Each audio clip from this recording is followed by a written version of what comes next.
Welcome back to another episode of BFH Highlights. Today, we're diving into my conversation with Bailey Parnell, an entrepreneur and leadership expert who turned a missing piece of education into a thriving business. She shares lessons on taking risks, handling tough conversations, and the future of leadership. Let's dive in. Hi there. I'm Trevor Coote, and this is Business is Fucking Hard, the podcast where business owners pull back the curtain and talk about the realities of owning a business. We'll hear their stories, learn some lessons, and have some fun along the way. Thanks for joining us.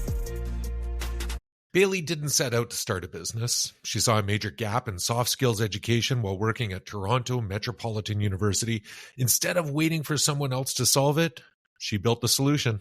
I was working in student affairs, which is kind of everything outside the classroom that supports student success. So things like health and wellness departments and career centers and learning support and housing and community and skill building and really what I would now call, the soft skills development of the person outside the classroom. And it was very clear that the students who were using these services were much more successful, but the reality was that most weren't. And frankly, the employees also needed those services. And they were becoming employees that didn't have these requisite skills to succeed. And I'm thinking, wait, I work with the Career Center because I serviced all these departments. And I thought, employers are literally asking for ability to work well with others, ability to communicate well, emotional intelligence. Why is it not being taught in the classroom? And because I had this unique background, and some of your listeners may have met the co-founder at the time, Hamza Khan, we just thought, well, okay, nobody's teaching these glaringly important skills, these things we might call soft skills or transferable skills, but they are skills. I happen to know this because we are teaching them at the university. So obviously I'm just going to have to teach them.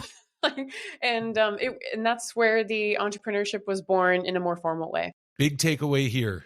Pay attention to the problems around you. The best businesses don't start with a product. They start with a need. Balancing a job while building something new isn't easy, especially when your employer finds out. Here's how Bailey handled a tough conflict of interest conversation. Oh, I don't know.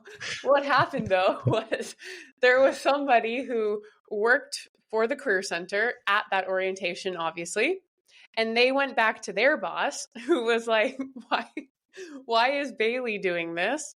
And then their boss went to my boss, and then my boss went to me and was like, what are you doing? So then I was called into a meeting with HR, union representation, and my bosses, and we had to talk about what we do at Skills Camp and what we are allowed to do. And this was probably, to be honest, like a year, maybe even a year and a half into the business, right? It just had not come up before because everything was happening outside of work, really. And it ended up working out in my favor, I think, in the end, because the rules ended up being you are not allowed to take business that is within the purview of what was then called Ryerson Student Affairs.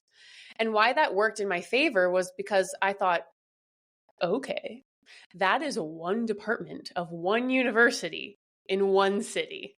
And that's perfect because I know some friends that work for the government that are not allowed to take any single paid gig outside of their role. So I'm like, all right, that works for me. And then there was actually a level of transparency with my boss. Lesson learned. Transparency matters. If you're growing something on the side, make sure you have a plan for when people start paying attention. Fear of failure keeps a lot of people stuck. But Bailey had a conversation with a mentor that completely changed how she looked at risk. Why I stayed at the university for 2.5 years before going full time was that I wanted to make sure that I had enough in the bank account to afford me for at least a year and at what I was making then. And the reason why was because I knew myself 100%. And to your point, I knew that if I was worried about eating, I was not going to be in the best place to be focusing on the business. So that's why I had to do it a little bit of a different way. I did have a conversation with a mentor at the time that helped me reframe the risk, though. And I said, I do want to go full time with Skills Camp. He said, you have clients and it's obviously working. Like, do you think you can make more money if you go full time? And I was like, yeah, if you give it your full energy. And he said, then why aren't you? He's like, what are you afraid of? So then the whole conversation made me reframe the risk, which was that what I considered worst case scenario, this other entrepreneur was like, so then you just do it again. It made me realize that what I was actually fearing, which I don't have, as again, probably shed a lot of that literally this year. What I was probably fearing was failing publicly and having to tell people why this didn't work. But obviously I did it anyway. So if the worst case scenario won't destroy you, then why not take the shot? Most people get promoted because they're good at their job, but that doesn't mean that they know how to lead.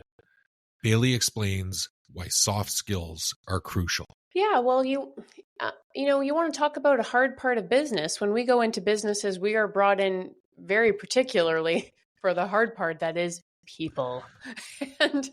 and when people come together to do anything, literally anything, collaborate with 2 or more people, there are going to be people problems or challenges, right?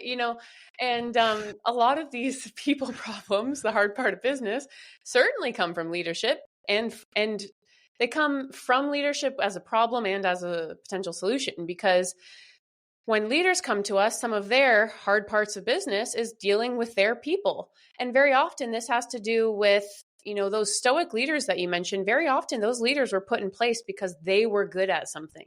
That's how they became the top of the department. But that doesn't mean that they had any of the skills to do what their new job required of them, which probably changed overnight, which was to lead other people. So even if they got any training, which, by the way, a lot of them don't have, by the way, any training at all about people leadership. And that's not an exaggeration. You would think if your listeners are as surprised as I am to learn all this stuff, it's like, wait, my manager never even had training about how to manage people? The answer is probably not. That's actually what it is. Great leaders don't have to be the best at everything. They just need to bring out the best in others. AI isn't just about automation. It could actually help leaders develop emotional intelligence. Here's how Bailey sees the future of leadership. But it seems to me to actually have a very natural connection to the world of learning and education, because how can we extend our intelligence when I'm no longer with you? That's one. 2, it is right now still very much like seen as a technological tool. Okay. So there is a long history of leaders using tools and communication and internet communication technology tools for better leadership, for better human-centric leadership, to be fair. And my dissertation is quite literally, a whole section of it is on for transformational leadership, which inherently is the leadership style that is built on the leveling and the focus on people and development and relationships.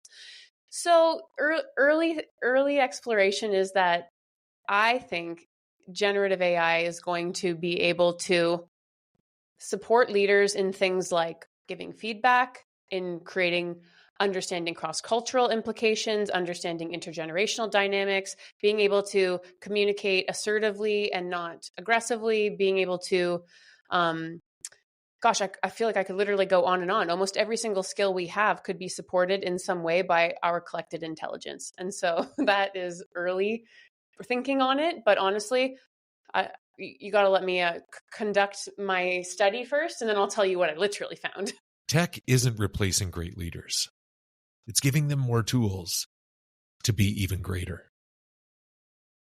Bailey's story is all about recognizing an opportunity, taking action, and navigating challenges with confidence. If you found this valuable, check out the full episode with Bailey Parnell and subscribe for more BFH highlights. See you next time.